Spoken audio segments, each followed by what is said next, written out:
Hola, soy Ignacio Torralba, el Tiet, y esto es Entender de Vinos. Los aficionados al vino, prácticamente todos, hemos oído hablar de un experto en vinos llamado Robert Parker. Robert Parker, el gran gurú del vino, recientemente jubilado, que ha vendido su empresa a la guía Michelin. Esto os lo explico en el vídeo número 178 de mi canal, si queréis verlo, ahí lo tenéis. Tiene una interesante historia en su relación con el vino llena de casualidades, que junto con su fino instinto le han situado en el podio de los críticos del vino más influyentes del mundo. Es autor de más de una docena de libros especializados en vinos y un líder de opinión en cuestión de vinos franceses, cuyo reconocimiento le ha supuesto el nombramiento como Caballero de la Legión de Honor y la Cruz del Orden Nacional al Mérito en Francia. Su revista, The Wine Advocate, se publica ininterrumpidamente desde 1975. Cuenta con su propia escala de valoración de vinos. Su criterio es tan exigente y con tanto prestigio que una buena puntuación suya garantiza a las bodegas un éxito comercial mundial.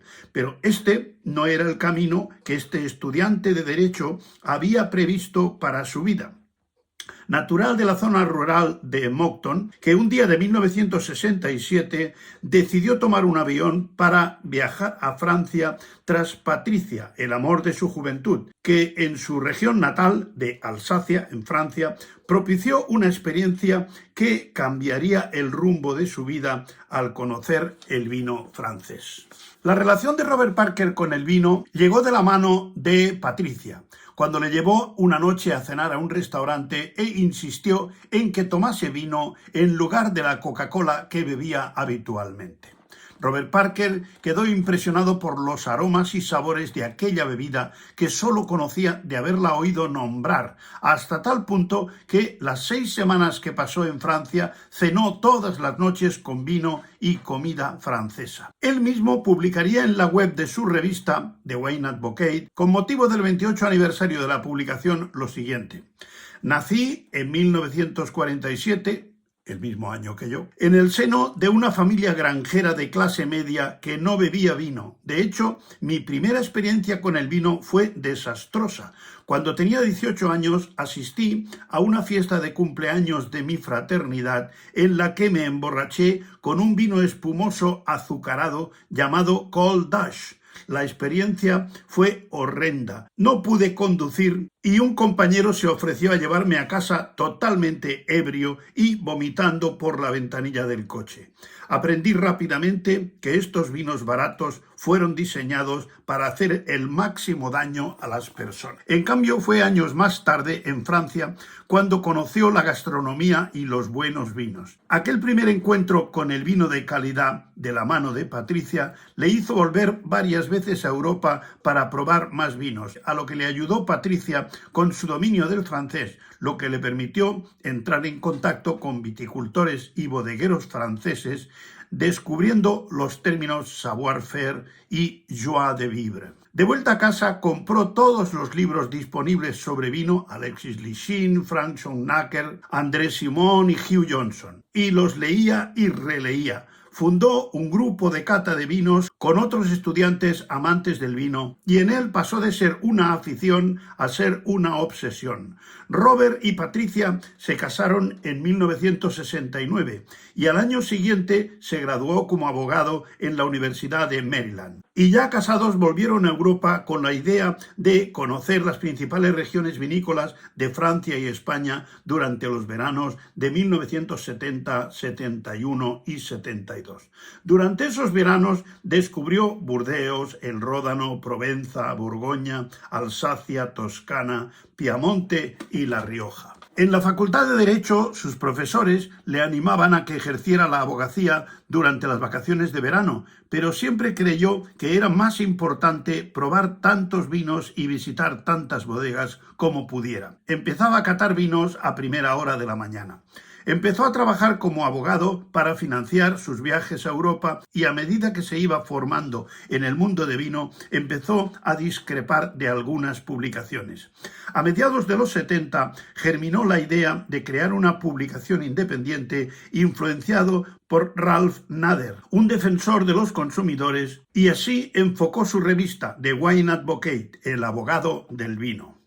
Desde hacía 20 años se puntuaban los vinos con el método de Davis de 20 puntos, pero él propuso un sistema de 50 a 100 puntos que usaban en el Club de Vinos de la Facultad de Derecho. Como nadie lo conocía, decidió que el primer número de su revista debía ser gratuito y junto con su esposa Patricia lo prepararon todo con una vieja máquina de escribir y una ciclostil. Pidieron prestados 2.000 euros a su madre y el primer número de 6.500 ejemplares de The Wine Advocate se envió por correo en el verano de 1978.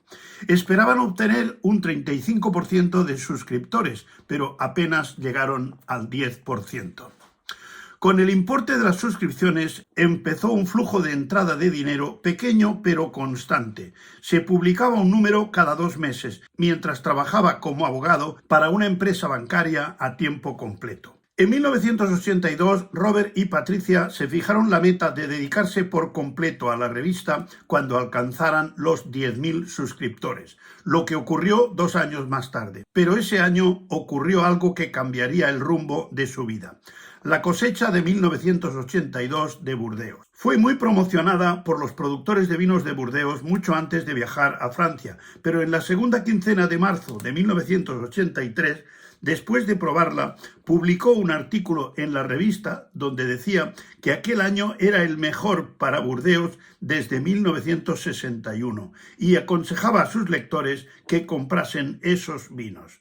Con ello se metió en una gran polémica, porque el New York Times criticaba duramente la calidad de esa añada. Aún es elogiado por predecir que sería una gran cosecha, pero él mismo admite que otro crítico de vinos, Michael Betan, dijo en la Revue de Vin de France que era la mejor cosecha desde 1929. La cosecha de 1982 efectivamente fue espectacular y muchos de sus seguidores compraron cantidad de vinos a buenos precios, con gran repercusión mediática, lo que le valió el sobrenombre de Emperador del Vino. Al mismo tiempo, los productores de vino de California se giraron contra él porque lo consideraban una amenaza cada vez mayor por destacar la calidad de los vinos franceses.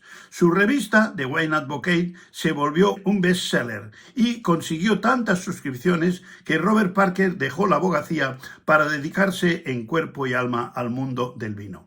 En 1994, la editorial Simon & Schuster le propuso escribir un libro sobre los vinos de Burdeos. En 1999 recibió de manos de Jacques Chirac la medalla de la Legión de Honor por su contribución al prestigio del vino francés. Su sistema de puntuación se basa en una escala de 50 a 100 puntos con el siguiente baremo. Los vinos de 50 a 60 puntos se consideran muy defectuosos e imbebibles. De 60 a 70 puntos, vinos con defectos pero bebibles. De 70 a 80, vinos corrientes sin defectos importantes. De 80 a 90, vinos buenos y agradables de beber. De 90 a 95, vinos excelentes con cualidades notables. Y de 95 a 100, vinos extraordinarios, o sea, obras de arte. Y esta es, muy resumida, la pequeña historia del gran Robert Parker. Porque conocer a estos personajes del vino también es entender de vinos. Hasta otra.